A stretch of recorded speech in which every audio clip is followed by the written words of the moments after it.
કોઈ કહે ના, રામાવતારમાં પણ શૂર્પણખા આવેલી, પણ ત્યારે તો સીતાજી હાજર છે એટલે સીતાજીની સામે દ્રષ્ટિ કરી અને શૂર્પણખાની સામે વાતો કરે છે. પણ આજ તો રાધા કે રૂકમણી હાજર નથી, આજ કોની હારે દ્રષ્ટિ રાખવી? એટલા માટે ભગવાને આંખો બંધ કરી. તો કોઈ કહે ના, ભગવાન આંખો બંધ કરીને વિચારે છે કે આ ગયા જન્મમાં કોણ હતી? અને ભગવાને જોયું, કહો આ તો બલિરાજાની દીકરી રત્નમાલા હતી. જ્યારે હું વામનનો વેશ ધારણ કરીને ગયો ત્યારે આના મારામાં પુત્ર ભાવ થયો, અને જ્યારે હું વિરાટ બન્યો ત્યારે વેર ભાવ થયો. આજ બે ભાવ સાથે લઈને આવી છે. અને પૂતનાએ સ્તનપાન કરાવ્યું, બધું ઝેર પીધું અને પછી પેટ ભરાયું નહીં. અને પૂતનાને પૂછવા લાગ્યા કે દૂધ છે, પણ વાત્સલ્ય ના હોય ત્યાં દૂધ ક્યાંથી લે?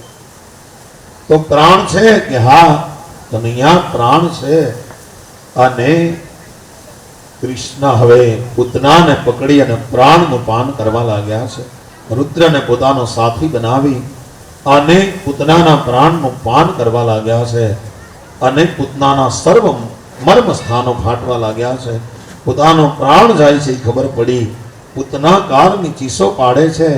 ભાગવતજી મંત્ર લખ્યો, સા મુંચ મુંચાલ મિતિ પ્રભાષિણી નિષ્પ્રિયમાણા ખિલ જીવ મર્મણી. હે કનૈયા મુંચમામ મુંચમામ, કનૈયા મને છોડી દે, કનૈયા મને છોડી દે. ભગવાન કહે છે પૂતના યદ ગત્વાન નિવર્તન્તે તદ્ધામમ પરમમ મમ. અહીંયા તો જે મારા શરણે આવી જાય ને કોઈ દી હું છોડતો નથી. પણ પૂતના ને પીડા થવા લાગી. પૂતના ઊભી થઈ અને દોડવા લાગી નંદાલયના ફળિયામાં, અને કૃષ્ણની છાતી ઉપર ચોંટ્યા છે. પીડા થઈ પૂતનાને, અને રાક્ષસીનું રૂપ પ્રગટ થયું. શરીરમાંથી પ્રાણ નીકળી રહ્યા છે. મુખ ફાટી ગયો, વાળ વિખરાઈ ગયા. અને ભગવાન કૃષ્ણએ પ્રાણનું પાન કર્યું અને પૂતનાના પ્રાણ ગયા. ધરતી ઉપર પડી 6 કોષ સુધીના વૃક્ષોને પાડી નાખ્યા. કચ્ચર ઘાણ પાળ્યો, ધવાતો થયો. ગોપીઓ ડરી ગયા. કૃષ્ણ તો નિર્ભય બની અને છાતી માથે રમી રહ્યા છે. યશોદાજી હજી મિશ્રી ગોતે છે, પણ એ મિશ્રી જડી નહીં. ત્યાં તો અહીંયા ધબાકો થયો અને યશોદા દોડતા આવ્યા. ત્યાં તો સર્વ દેવતાઓએ કૃષ્ણનો જય જયકાર કર્યો. એક વાર ભાવ હશે કૃષ્ણ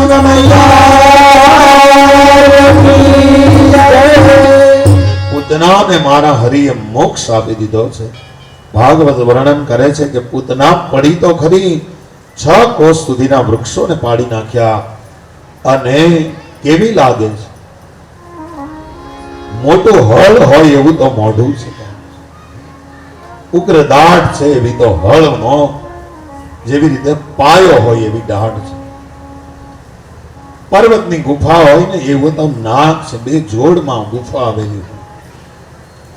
અને નદીઓ ઉપર પાળા બાંધ્યા હોય એવા તો હાથ અને પગ છે. પેટ તો પાણી વગરના સરોવર જેવું તો પેટ છે. યશોદાજીએ તેડી લીધા, ગૌમૂત્રથી સ્નાન કરાવ્યું, ગાયનું પૂંછડું માથે ફેરવ્યું, બ્રાહ્મણોને બોલાવ્યા, શાંતિ પાઠ કર્યો. અને બ્રાહ્મણોએ ભગવાન નારાયણને જ નારાયણની રક્ષા કરવાનું સોંપ્યું છે. બ્રાહ્મણો મંત્ર બોલ્યા છે, ઇન્દ્રિયાણી ઋષિકેશ પ્રાણાનારાયણો વતુ શ્વેતદીપ પ્રતિષ્ઠિત મનો યોગેશ્વરો વતુ પુષ્ણિગર્ભસ્તુ તે બુદ્ધિ આત્માનં ભગવાન પરમ ક્રીડંત પાતુ ગોવિંદ શયાંતમ પાતુ માધવ ડાકિન્યયાતુ ધનશ્ચ કુષ્માંડાયે ભેકગ્રહા ભૂતભેદ પ્રજાયાશ્ચ યક્ષરક્ષો વિનાયક. બ્રાહ્મણો આવા મંત્રો બોલી અને ભગવાનને જ ભગવાનની રક્ષા સોંપી છે. યશોદાજીને બ્રાહ્મણના વાક્યો ઉપર ભરોસો છે, એટલા માટે બ્રાહ્મણના આશીર્વાદ યશોદાજીએ લેવરાવ્યા છે. યશોદાજી બોલ્યા છે, મંત્રવિદો યુક્તાસ્તેર્ય પ્રોક્તા સ્થિતાશિષ ના નિષ્ફલા ભવિષ્યન્તે ન કદાચિરૂપે સ્ફુટમ. બ્રાહ્મણોના આશીર્વાદ ક્યારેય નિષ્ફળ જતા નથી. માએ સ્તનપાન કરાવ્યું ત્યાં તો નંદ બાબા ગાડાઓ જોડીને આવી ગયા. ગોવાળિયાઓએ માંડીને વાત કરી. અનેક ગોવાળિયાઓ હસવા લાગ્યા. નંદ બાબા કહે શું કામ હસો છો? ગોવાળિયા કહે કે મહારાજ પૂતના મરી તો ખરી પણ એના બાળવાની વ્યવસ્થા પણ ભેગી કરતી ગઈ. જો 6 કોષ સુધીના વૃક્ષોને પાડી નાખી અને આવડા મોટા શરીરને કેવી રીતે બાળવું? ગોવાળિયાઓએ કીધું કે મહારાજ આને 5 કટકા કરીને આને બાળી દો. અને પૂતનાના 5 ટુકડા કર્યા. ઝેર હતું એ તો બધું કૃષ્ણએ પીધું હતું. હવે તો માત્ર સુગંધ હતી ભીતરમાં. પૂતનાને સળગાવીને એમાંથી સુગંધ આવી છે. એટલા માટે પૂતનાને 5 કટકા કરીને સળગાવી. આ કથાનો અર્થ છે આ અવિદ્યા આપણી 5 ઇન્દ્રિયોથી ભીતરમાં આવે છે. અને એટલા માટે બ્રાહ્મણ આપણે ઘીર આવે તો એમ કહે ભદ્રકર્ણે ભીઃ શૃણુયામ દેવા ભદ્રમ અક્ષેમાક્ષભિર્ય જત્રાહ. હે યજમાન, તમે કાનથી સારું સાંભળતા રહ્યો, તમે આંખથી સારું જોતા રહ્યો. આનો ભદ્રાહ ક્રતવો યંતુ વિશ્વત. તમને ચારેય દિશાથી સારા વિચારોની પ્રાપ્તિ. એટલે આ 5 ઇન્દ્રિયોને એક એક કરીને મારી નખાય. આ 5 ઇન્દ્રિયો એક સાથે મરે નહીં. 5 પારખને મારવા હોય તો એક એક કરીને. એટલા માટે પૂતનાના 5 ટુકડા. આપણે કાનથી સારું સાંભળીએ, મુખથી સારું બોલીએ, આંખથી સારું જોઈએ તો એ બધું ભજન જ છે.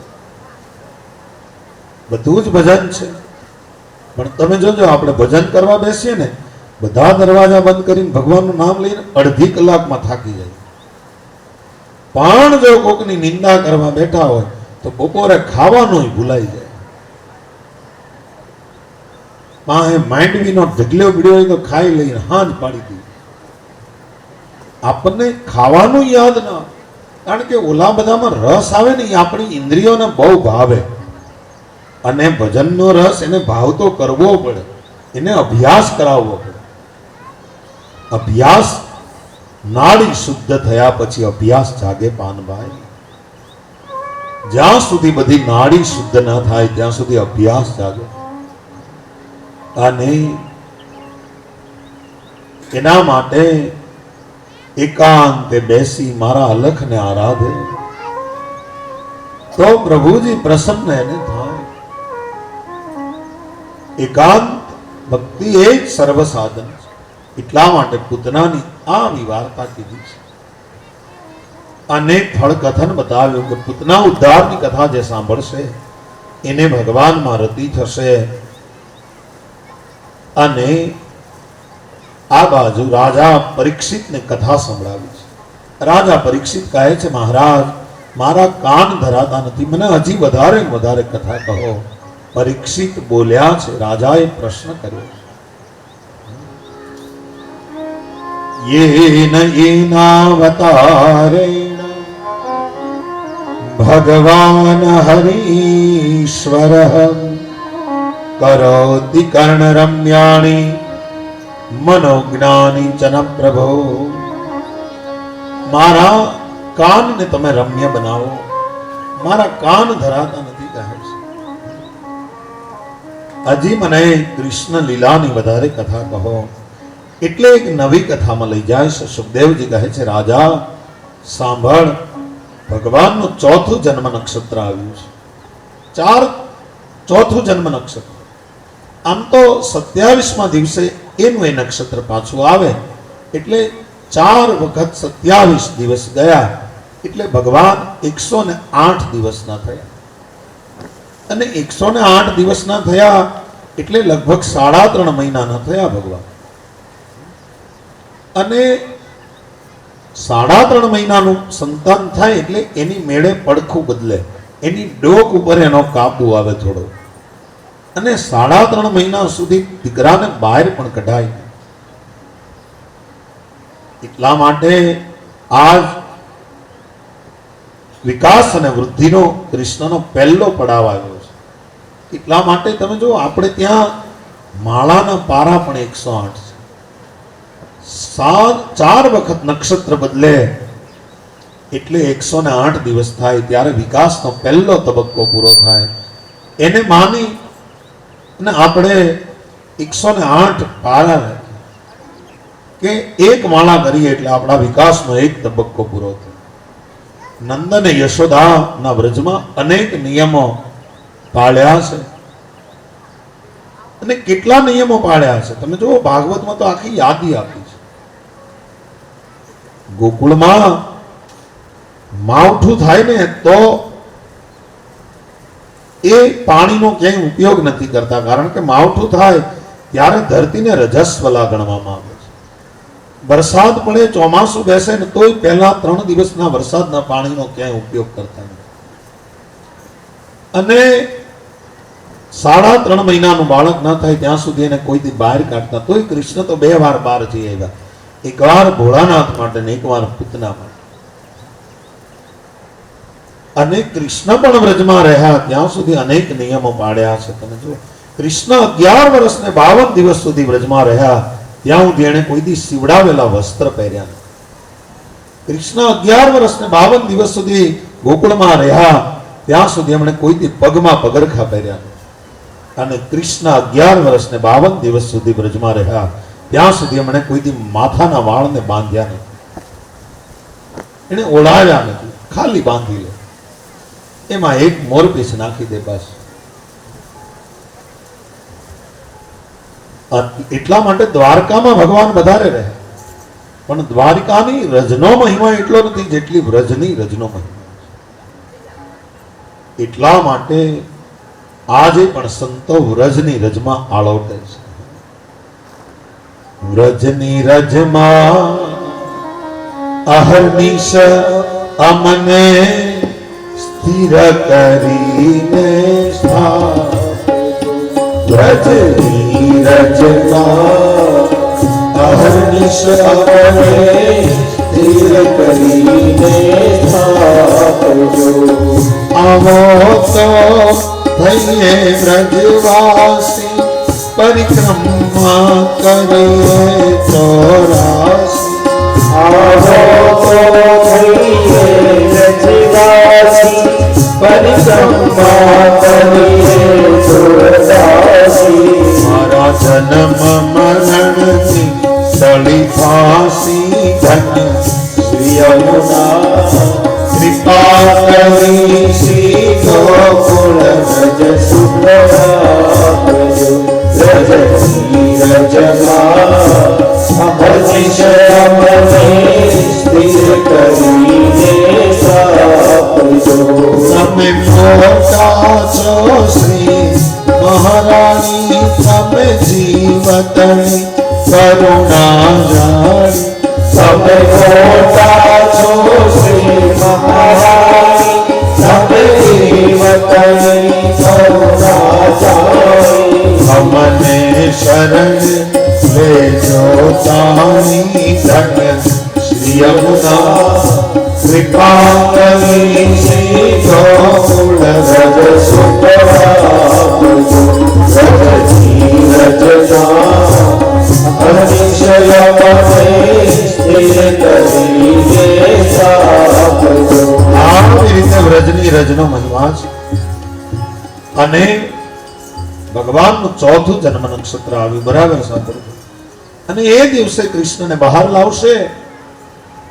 ભગવાન કૃષ્ણને અભિષેક કરશે અને ભગવાન કૃષ્ણનો અભિષેક કરી અને ભગવાન કૃષ્ણને આજ બધા ગોપીઓ ભેગી મળીને નવરાવશે અને ભગવાન કૃષ્ણનો અભિષેક થશે.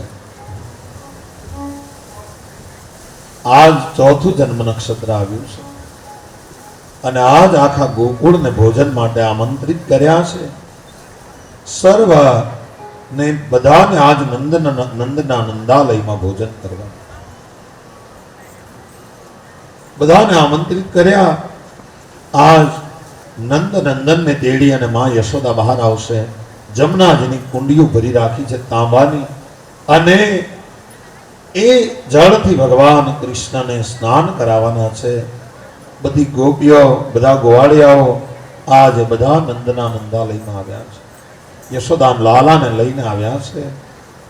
અને ગોપીઓ તો ક્યારની રાહ જોઈ રહી હતી, ક્યારે લાલો આવે. કારણ કે માં લાલાને અડવા નહોતા દેતા, પણ આજ 3.5 મહિનાનો લાલો થયો.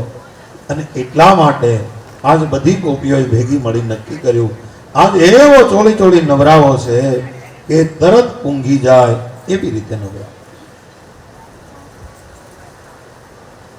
એટલા માટે ગોપીઓ આજ બધી તૈયાર થઈ અને ઊભી છે. અને માં યશોદા તેડીને લાવ્યા. માં પોતાના ખોળામાં બાળકને રાખીને બેઠા.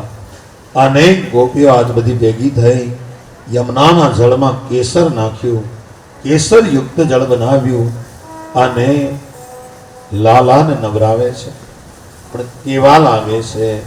આવો આપણે પણ માનસી પૂજા કરીએ ભગવાન કૃષ્ણની. આપણે પણ એવું વિચારીએ કે મારા ખોળામાં ભગવાન બેઠા છે અને આપણે એની પૂજા કરી રહ્યા છીએ, એવું આપણે વિચારીએ. જો પૂજા તો કોઈ પણ રીતે કરી શકાય, માનસિક પૂજા પણ થઈ શકે. એટલે આજ આપણે માનસિક પૂજા કરીએ. અને માનસિક પૂજાનો ફાયદો તો એ છે કે જે ધારીએ એ બધું જ અર્પણ કરી શકીએ. ઓલી પૂજામાં તો કંઈ ઘટે, પણ માનસિક પૂજામાં કાંઈ ન ઘટે. રત્ને કલ્પિત માસનમ હિમજલે સ્નાનમ ચ દિવ્યાંબરમ.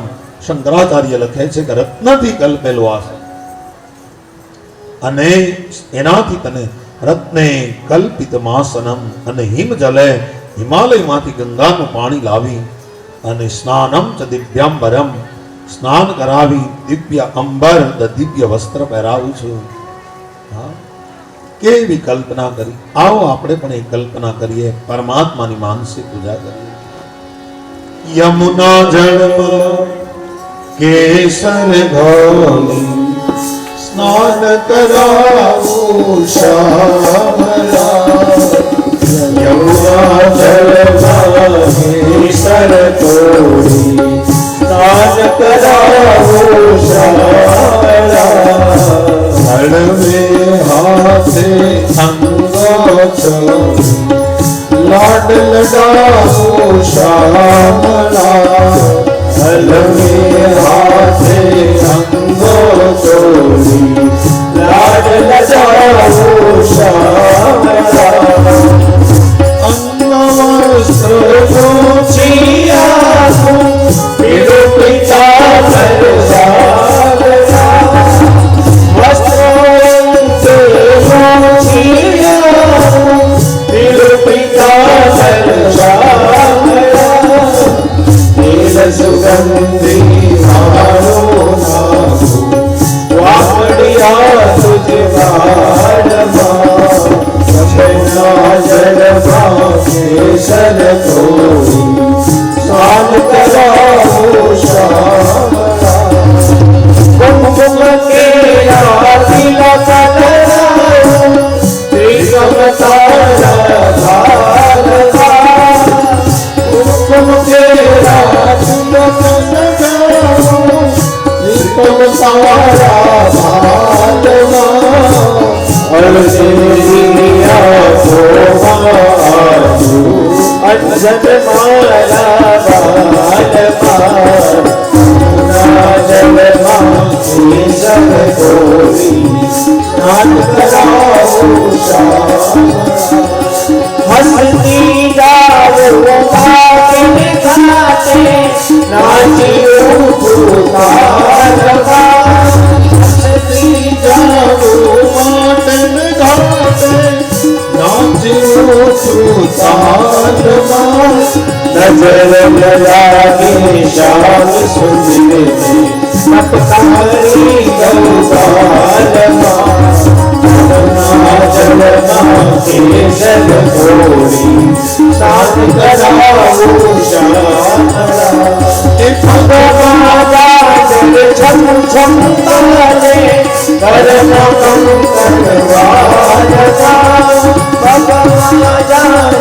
છમ છમ ગાજે પર ભજન કરવા વનવે મારા કારન કુંડલ ચોરે ચિતરું ચાલમાં જમુના જલમાં કેસર ગોરી શાંકરા શામળા મોરમ મુંડ માથે ચહેરાની મૂર્તિયા હાથમાં મોરમ મુંડ માથે ચહેરાની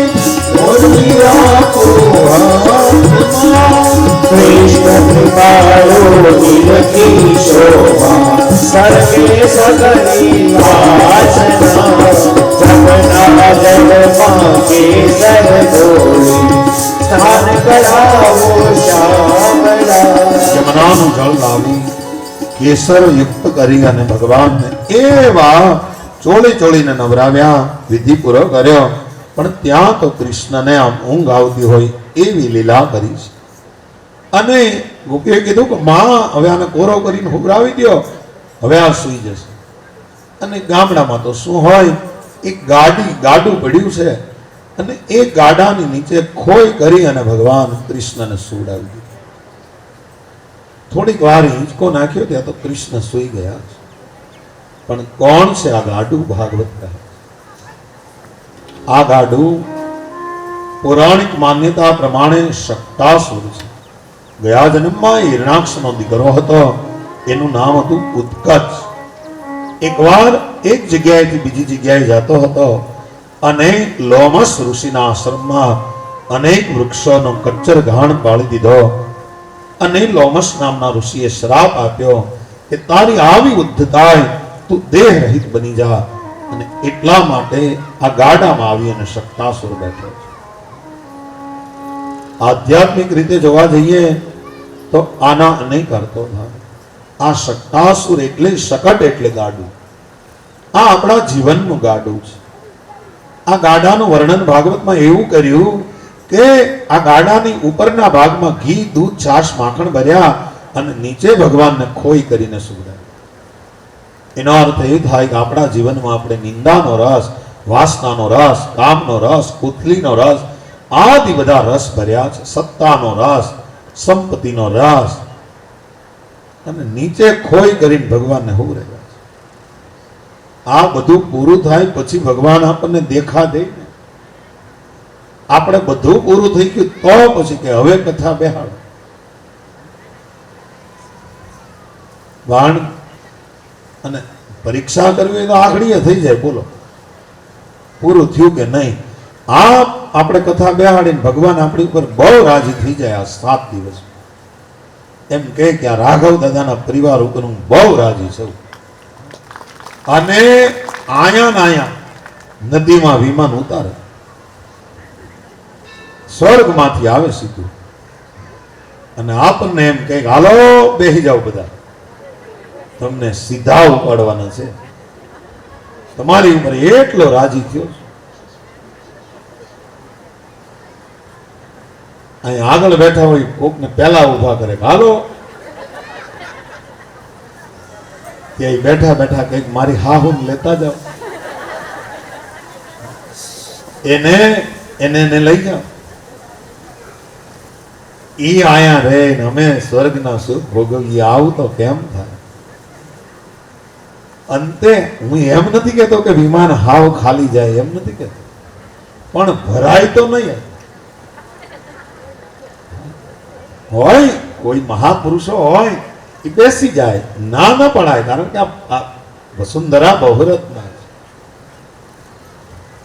પણ હજી તો મારા છોકરાને પરણાવવાનું બાકી છે, હજી તો મારે એના છોકરાને રમાડવાના બાકી છે.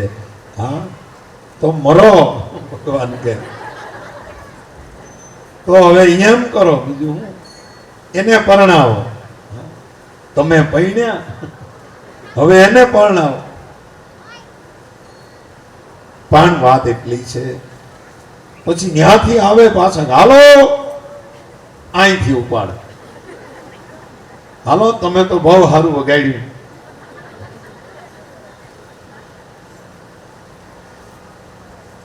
પછી અમારી પાસે આવે કે તમે તો કથા વાંચી છે, તમારો તો પહેલો અધિકાર, તમારો તો ડ્રાઈવરની પાસેની સીટમાં બેહવાનું, પાયલોટ બેઠો એની બાજુમાં તમને બેહાડવા. પછી અમારે હજી છોકરાની ફી ભરવાની બાકી. વાત મૂળ આ જ છે ને. પછી આપણે ડાય વાતો કરીએ કે મારું ગાઈશ નહીં એટલે ઊભા નહીં થાય.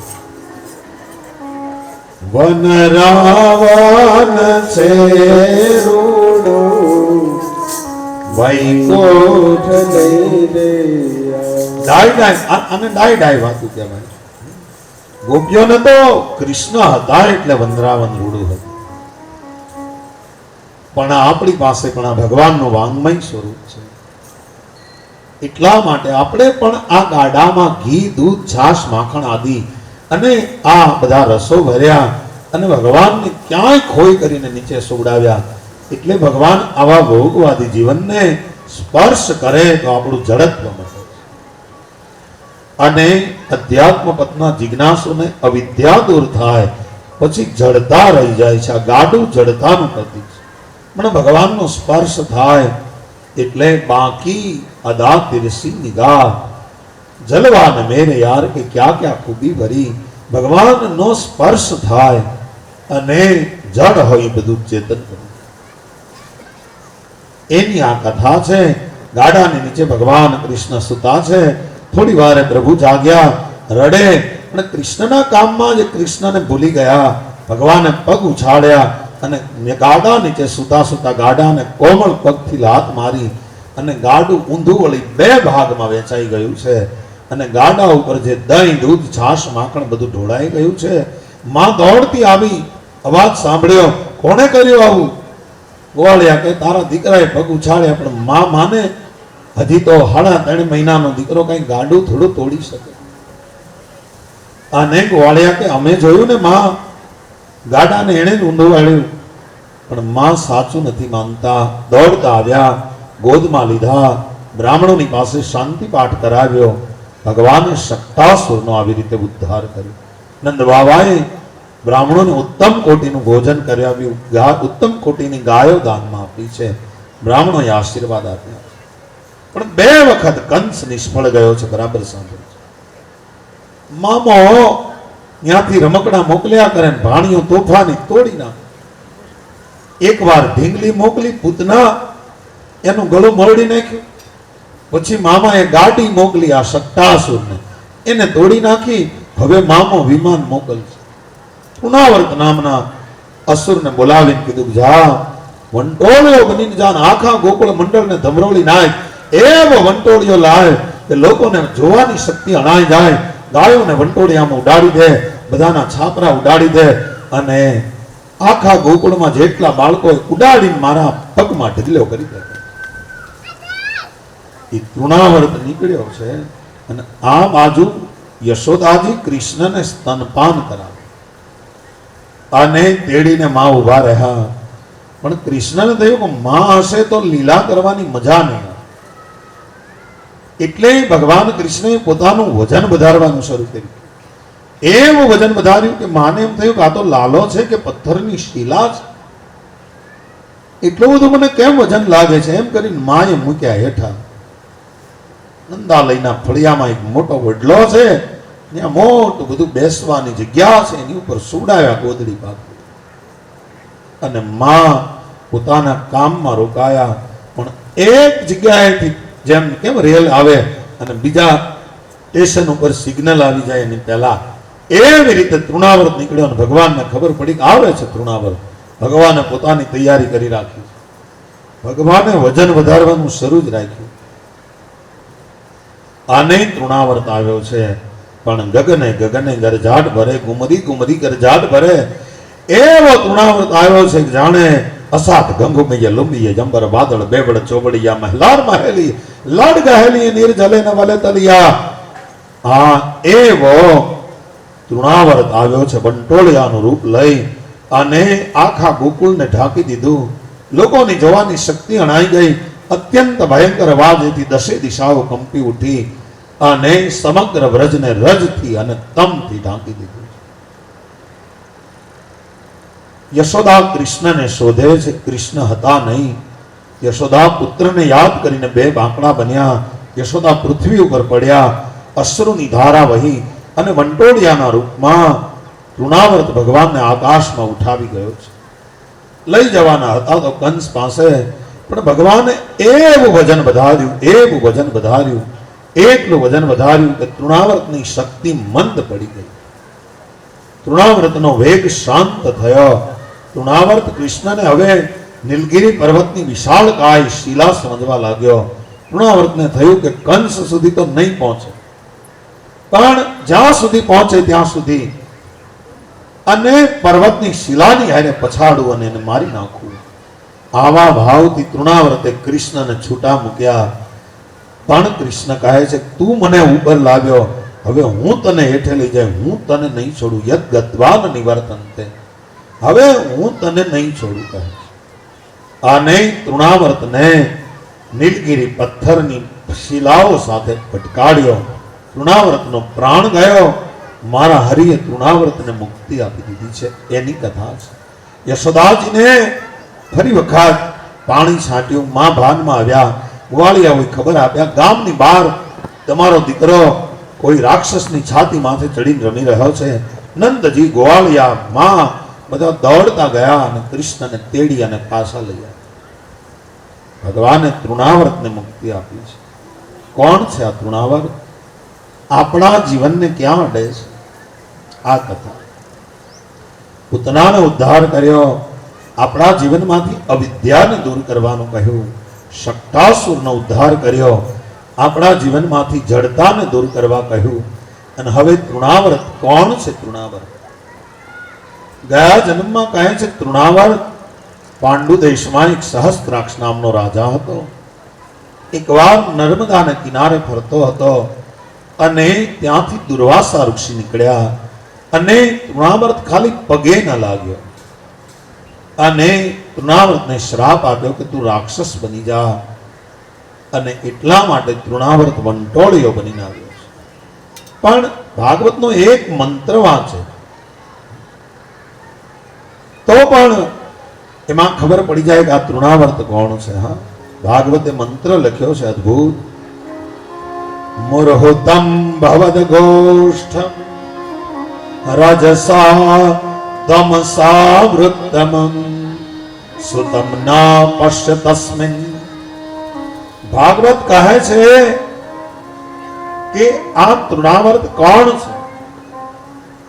કહે છે કે આ રજોગુણ અને તમોગુણનો વંટોળિયો છે. અને દરેક અધ્યાત્મ યાત્રીના જીવનમાં આવે છે. કાં તો આપણા જીવનમાં રજોગુણ આવે છે, કાં આપણા જીવનમાં તમોગુણનો વંટોળિયો આવે છે.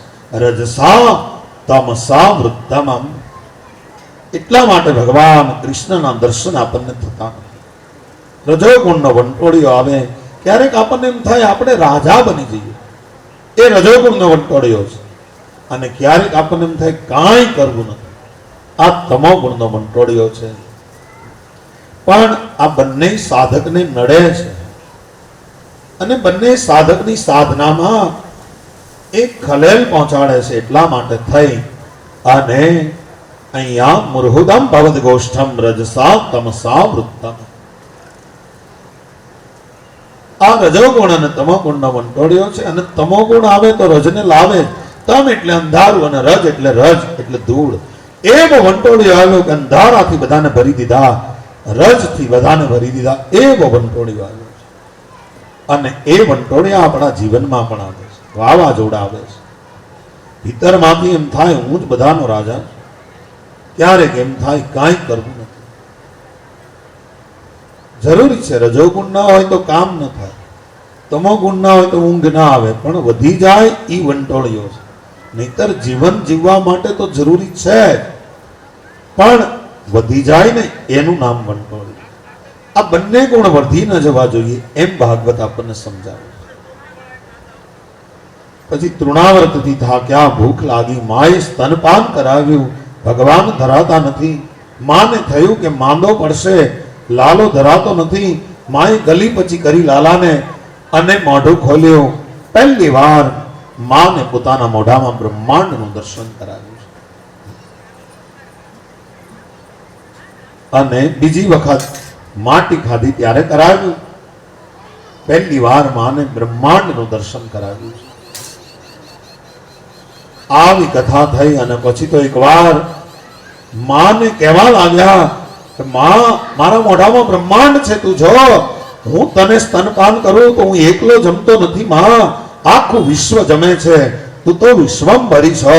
અમે બધા ભેગા મળી સહના ભવતુ સહનો ભુનક્તુ સહવીર્યમ કરવા, અમે આખા વિશ્વને જમાડીએ, આખા વિશ્વનું ભરણ કરું છું. માને વળી પાછો વૈષ્ણવી વિદ્યાનો પ્રયોગ કરે, માને બધું ભૂલવાડી દેતું છે. આવી સુંદર લીલા થઈ. અને પછી ગર્ગાચાર્ય મહારાજ યદુવંશના કુળ પુરોહિત છે. એકવાર કેદખાનામાં વસુદેવજીને મળવા માટે ગયા છે. ત્યારે વસુદેવજીએ ભલામણ કરી છે કે હે નાથ, હે બ્રાહ્મણ શ્રેષ્ઠ, હે વિપ્ર શ્રેષ્ઠ, તમે કહે છે વ્રજમાં જાઓ, ગોકુળમાં જાઓ, ત્યાં દેવકીનો દીકરો અને રોહિણી નંદન એ બંને ગુજરી રહ્યા છે. કંસને ખબર નથી મહારાજ. એવી રીતે નંદ બાવા પાલન પોષણ કરી રહ્યા છે. તમે ત્યાં જાઓ, બંનેના નામકરણ સંસ્કાર કરી આવો, મારી તમને એટલી પ્રાર્થના છે. અને ગર્ગાચાર્ય મહારાજ આજ ગોકુળ પધાર્યા છે. નંદ બાવાને બહુ રાજીપો થયો છે. અને નંદ બાવાએ ગર્ગાચાર્ય મહારાજનું પૂજન અર્ચન કર્યું છે અને પ્રાર્થના કરી છે. ભાગવત લખે છે, ત્વમ હિ બ્રહ્મ વિદ્યા શ્રેષ્ઠ સંસ્કારાન કર્તુમર્હસી બાલયોરનયો નૃણામ જન્મના બ્રાહ્મણો ગુરુ. હે મહારાજ, તમે તો બ્રહ્મ વિદ્યામાં શ્રેષ્ઠ છો, તમે તો સંસ્કાર આપવામાં કુશળ છો, અને જન્મથી બ્રાહ્મણ તો અમારો ગુરુ છે. એટલા માટે તમે પધાર્યા, અમારી ઉપર બહુ ઉપકાર કર્યો મહારાજ, આદર પૂર્વક સત્કાર કર્યો છે. અને ભગવાન, તમે તો સ્વયં પૂર્ણ કામ છો. ગર્ગાચાર્ય, હું તમારી શું સેવા કરી શકું? આપ કૃપા કરી મારા બે દીકરાઓ છે એનું નામકરણ કરી આપો. નંદ બાવાએ પ્રાર્થના કરી છે. ગર્ગાચાર્ય મહારાજ કહે કે આ જો નંદાલયના ફળિયામાં આપણે કરશું તો કંસને ખબર પડશે ને તો તમારે વધારે વિપત્તિઓ આવશે. અને એટલા માટે ક્યાંક એવી જગ્યા ગોતો ને કે ત્યાં આપણે નામકરણ સંસ્કાર કરી શકીએ. અને નક્કી થયું કે ગૌશાળામાં કરીએ તો કેમ? નંદ બાવાએ કહ્યું. એટલે કહે છે કે હા, બરાબર છે. ગર્ગાચાર્ય તો ઈચ્છતા હતા ગૌશાળામાં બાજોટ ઢળાણા, ગૌશાળામાં સ્થાપન થયા, ગૌશાળામાં સ્વસ્તિ પુણ્યાવાચનના મંત્રો બોલાણા, અને સૌથી પહેલા વહેલા મોટા દીકરાનું નામકરણ થયું. રોહિણી નંદન છે, ગૌર વર્ણના છે, અને એમનું નામકરણ કરે છે. ગર્ગાચાર્ય મહારાજે ચાંદલો કર્યો, દાઉ દાદાને ચોખા લગાડ્યા, મોટા દીકરા એનું નામકરણ. અને ગર્ગાચાર્ય મહારાજ બોલ્યા છે કે હે નંદજી, તમારો આ દીકરો બળનું ધામ થશે, એટલા માટે આનું એક નામ બલભદ્ર પડશે. આ પોતાની લીલાઓથી બધાને રમણ કરાવશે, એટલે આનું એક નામ બલરામ પણ પડશે. આ લોકોની વચ્ચે વૈમનસ્ય ઊભું થશે તો એનો મનમેળ કરાવશે, એટલે આનું નામ એક સંકર્ષણ પડશે. આ મોટો ભાઈ છે એટલે આનું એક નામ દાવ પડશે. આ દેવકીના ગર્ભમાંથી રોહિણીના ગર્ભમાં આવ્યા છે એટલે પણ આનું એક નામ સંકર્ષણ પડશે. આવી રીતે અનેક નામ પાડ્યા છે. અને કહે છે હવે તમારા નાના દીકરાને લઈ આવો. એ દાઉ દાદાને નામ પાડી અને નાનો શ્યામ વર્ણનો દીકરો છે એને લઈને આવ્યા છે. કૃષ્ણ વર્ણનો દીકરો છે એને લઈ અને માં યશોદા આવ્યા છે. ગર્ગાચાર્ય મહારાજની આંખ કૃષ્ણની આંખની સામે ભેગી થઈ અને ગર્ગાચાર્ય મહારાજની આંખમાં આંસુ આવ્યા છે. હે નંદ, હે યશોદા, મારે તમને એક વાત કરવી છે. બોલો ને મહારાજ. બહુ જાજા જન્મના પુણ્ય ભેગા થાય ને ત્યારે આવો દીકરો જન્મ લે છે આપણા ઘરે. હે નંદ, હે યશોદા, તમે આને બરાબર સાચવજો અને કોઈ બી તમે દુઃખ નહીં આપતા, આને ક્યારેય તમે ખીજાતા નહીં. તમારો બાળક જુઓ, ગુણમાં જુઓ, સંપત્તિમાં જુઓ, સૌંદર્યમાં જુઓ, કીર્તિમાં જુઓ, આનો પ્રભાવ નારાયણ કરતા ઓછો નથી.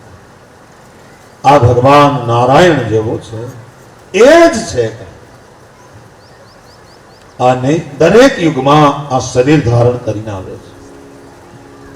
આની સાવધાનીથી રક્ષા કરજો. આ તમને બહુ મોટી મોટી વિપત્તિઓમાંથી બચાવશે. અને આનું હું શું નામ પાડું? આના તો અનેક નામ છે. નંદ, યશોદા, આ નામી છતાં અનામી છે. આ નામી છે છતાં અનામી છે. સતાર ગાય છે. નામી છતાં અનામી છે વિશ્વવ્યાપી વાલો. નામી છતાં અનામી છે વિશ્વવ્યાપી વાલો. માને ન માને કોઈ સાચો છે તાર દિલમાં.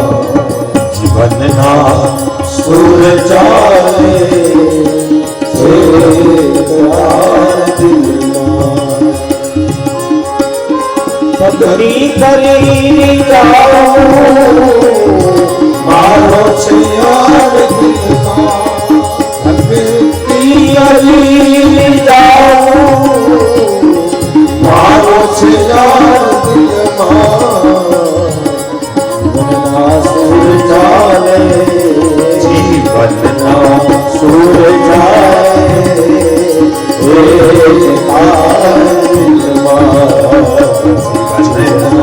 સુર ચાલે.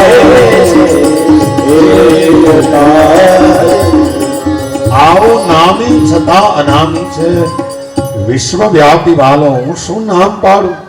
આના તો હજારો નામ છે. જે નામ બોલો અક્ષરોમાં આકાર છે. આને કોઈ પણ કક્કાનો અક્ષર લઈ લ્યો તો આનું જ નામ છે. હું આનું શું નામ પાડું? હજારો નામ છે. અને એટલા માટે આપણે કીર્તનમાં ગાઈએ છીએ ને,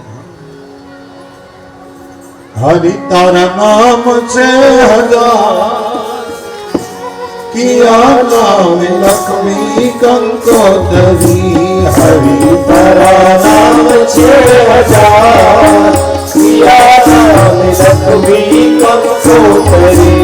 રોજ રોજ બદલે પુકાર, કિયા નામ લક્ષ્મી કંકોતરી.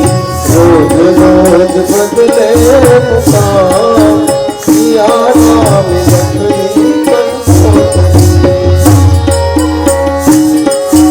ગોકુળમાં ઓ મથુરામાં મોહન તું ગોકુળ ગોવાળિયો. મથુરામાં મોહન ગોકુળ ગોવાળિયો. દ્વારિકા રાજા છો, કિયા નામ લક્ષ્મી કંકોતરી. દ્વારિકા રાજા છો, કિયા નામ લક્ષ્મી કંકોતરી. હરિ તારા નામ છે હજાર, કિયા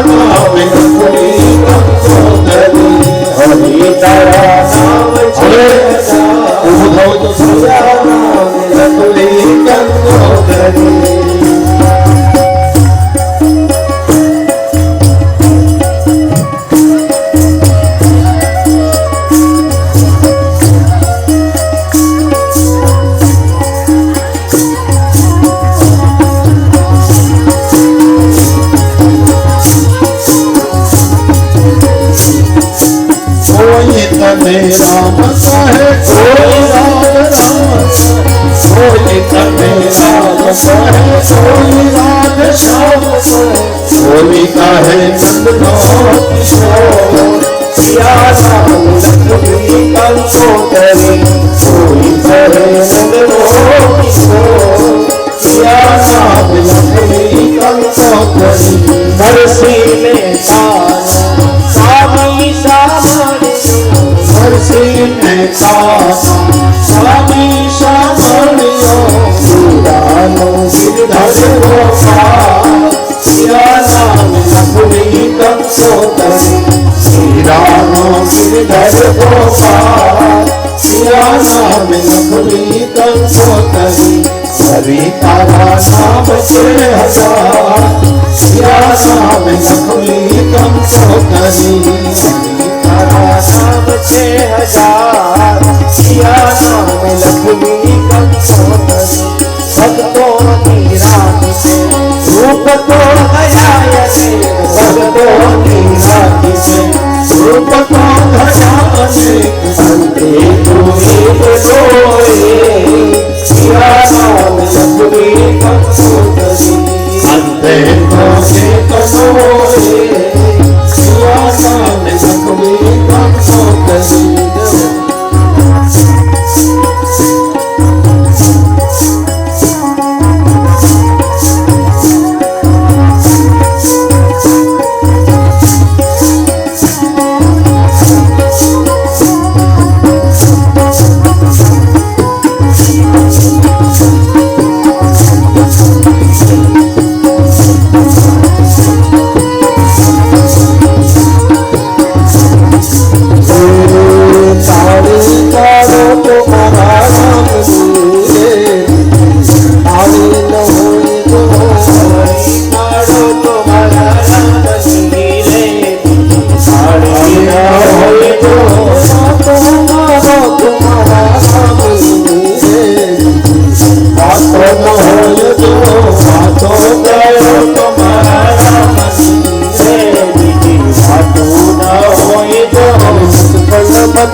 किया नामे लक्ष्मी कंठोत्री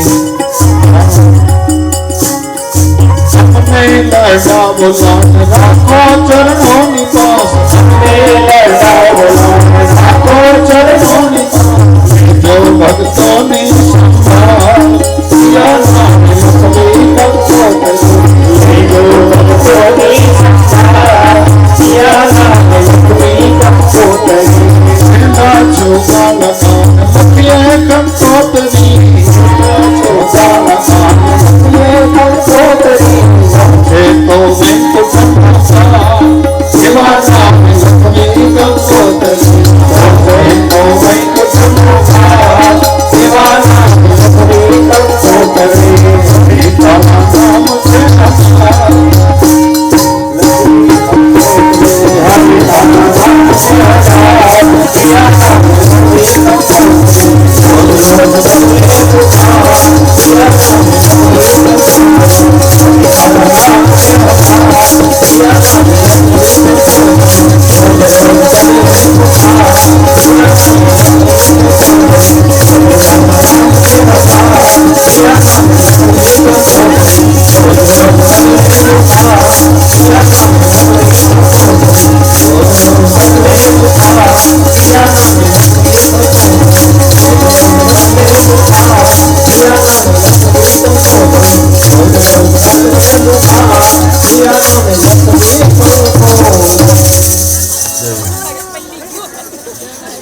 ભગવાનનું નામકરણ કરવા માટે દરગાહકારી મહારાજ આવ્યા છે. સાંભળજો બરાબર કથા.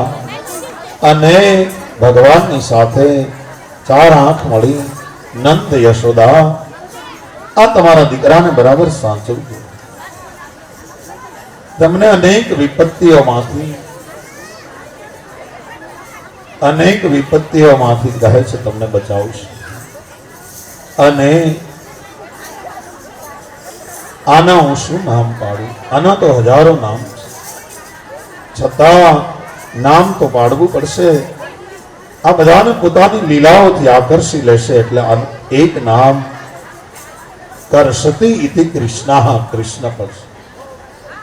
આ શ્યામ વર્ણનો છે એટલે આનું એક નામ ઘનશ્યામ, શ્યામ પડશે. આ યદુના કુળમાં અવતાર ધારણ કર્યો એટલે આનું એક નામ યાદવ, જાદવ પડશે. મધુના કુળમાં અવતાર ધારણ કર્યો એટલે આનું એક નામ માધવ પડશે. અને અનેકવિધ નામ પાડ્યા છે. અને ગર્ગાચાર્ય મહારાજ રવાના થયા છે, નીકળ્યા છે મથુરા તરફ. વસુદેવજીને ખબર આપ્યા, કૃષ્ણને દાવના નામ આપ્યા, રાજી થયા. પછી તો કૃષ્ણ ધીરે ધીરે કરતા ગોઠણિયા ભેર ચાલવા લાગ્યા. અને પછી તો દિવાલ પકડે, દિવાલનો ટેકો લે અને દિવાલ ટેકામાંથી પાછા પડે, વળી પાછા રડે અને વળી પાછા ચાલે. એમ ધીરે ધીરે પગમાં ઝાંઝરીઓ પહેરાવી માએ. અને એ ઝાંઝરીઓનો અવાજ હજી બરાબર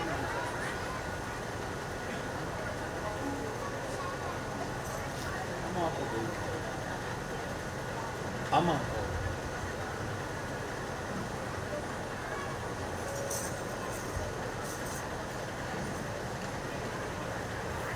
કૃષ્ણની બાળ લીલાઓનો પ્રારંભ થયો છે. માએ પગમાં ઝાંઝરીઓ પહેરાવી છે. અને હાલે તો ઝાંઝરીનો અવાજ આવે અને વધારે આનંદિત થઈ અને ભગવાન ચાલે છે. ક્યારેક ખૂબ અજાણી વ્યક્તિની પાછળ ચાલવા લાગે અને વળી પાછા ખબર પડે કે આ તો અજાણી વ્યક્તિ છે એટલે ભોળા અને ભય પામેલાની માફક પાછા ફરી દોડી આવે. ક્યારેક આખા શરીરે કાદવ લગાડે તો ક્યારેક આખા શરીરે માખણ લગાડે. ક્યારેક એમાં મીઠું મીઠું બોલે.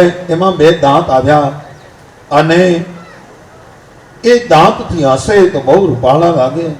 ક્યારેક વાંસડાની પૂંછડી પકડી અને ઢસડાઈ જાય તો ક્યારેક અગ્નિ બિંદુઓની સાથે રમત રમે, ક્યારેક કૂતરાઓની સાથે રમત રમે અને ક્યારેક તલવાર હાથમાં લઈ લે, ક્યારેક કાંટાઓની ઉપર ચાલી નીકળે.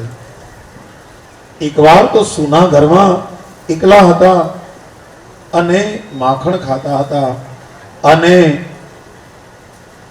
પોતાના જ ઘરમાં આવેલા મણીના થાંભલામાં પોતાનું પ્રતિબિંબ દેખાણું અને કહેવા લાગ્યા પોતાના પ્રતિબિંબને, ભાઈ તું મારી માને કહેતો નહીં હો, હું તને અડધો ભાગ આપું. એમ કરી અને એ મણીના થાંભલા ઉપર માખણ ચોપડી દીધું છે.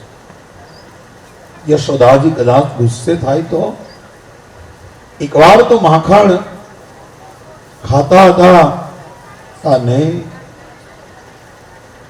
માતાજી આવી ગયા તો વળી પાછા કઈક નવો ઢોંગ કરવા લાગ્યા. આવી રીતે અનેક લીલાઓ. એકવાર તો વેન કર્યું કૃષ્ણએ કે મને લાવી આપો. કે શું લાવી આપું? માખણ ખાવું છે તારે? ના. દહીં ખાવું છે? તો કે ના. અરે ઘી ખાવું છે? દૂધ મલાઈ? કે ના. તો શું જોઈએ? અને ધીરે ધીરે કરતા આ જોઈએ, આ જોઈએ, આ જોઈએ, આ જોઈએ એમ કરતા કરતા છેલ્લે ચાંદો બતાવ્યો. આ જોવે? કૃષ્ણ કે હા, મને ચાંદો લાવી આપો. અને માએ આભલું લીધું અને માં ચાંદાને બતાવ્યો અને કૃષ્ણ રાજી થયા. માં આમાં શું હોય? ચાંદામાં બેટા ત્યાં ક્ષીર સાગર હોય. માં એ કેવો હોય? કહે કે દૂધનો સમુદ્ર છે. માં એ કોણે ભર્યું? તો એ કે ભગવાને ભર્યું. યશોદા તો ઝેર? માં ઘણી વાર તો જવાબ ના આપી શકે. આવી રીતે કૃષ્ણની લીલાઓ. પછી તો કૃષ્ણ મોટા થયા અને બાળ ગોઠિયાઓની સાથે રમવા માટે જાય છે અને એમાં એને ઘણા મિત્રો થયા. હવે વાત સાંભળજો. એમાં ભાગવતે તો એના મિત્રોના નામ નથી આપ્યા, પણ સંતોએ એના મિત્રોના નામ આપ્યા છે. એક મિત્રનું નામ મનસુખ છે. મનનું સુખ હોય ને તો પરમાત્માનો મિત્ર બની શકે. એક મિત્રનું નામ તનસુખ છે. તનનું સુખ હોય તો ભગવાનનો મિત્ર બની શકાય. એક મિત્રનું નામ મધુમંગલ છે. આપણી જીભ સદાય માટે સારું બોલતી હોય તો ભગવાનના મિત્ર બની શકે. એક મિત્રનું નામ શ્રીદામો છે. સુદામા અલગ, અહીંયા શ્રીદામો છે. ભગવાનમાં સારી રીતે બંધાયેલા હોઈએ તો મિત્ર બની શકે. ને એટલા માટે આવા બધા મિત્રો થયા. અને કૃષ્ણ ગોવાળિયાને પૂછે છે, એમાં તનસુખ હાવ હાડ પિંજર જેવું. એટલે આ તનસુખ કે હા તારી માં તને ખાવાનું નથી આપતી? કે કનૈયા આપે છે ને, તો કેમ આવો હાવ હાડ પિંજર જેવો છો? લાલા અમારે માખણ વેચવાનું હોય, મારી માં મથુરા જાય માખણ વેચ્યા, મને બહુ માખણ ના ખાવા દે તો મારે ઘરે આવીને ખાઈ જાજે તનસુખ.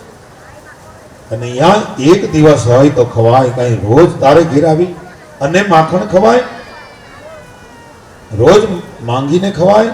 અરે કે 9 લાખ દેનું છે, તું કદાચ 2 લોંદા માખણ ખાઈ જા તો ક્યાં અમે કાંઈ અમારે ઘટવાનું છે?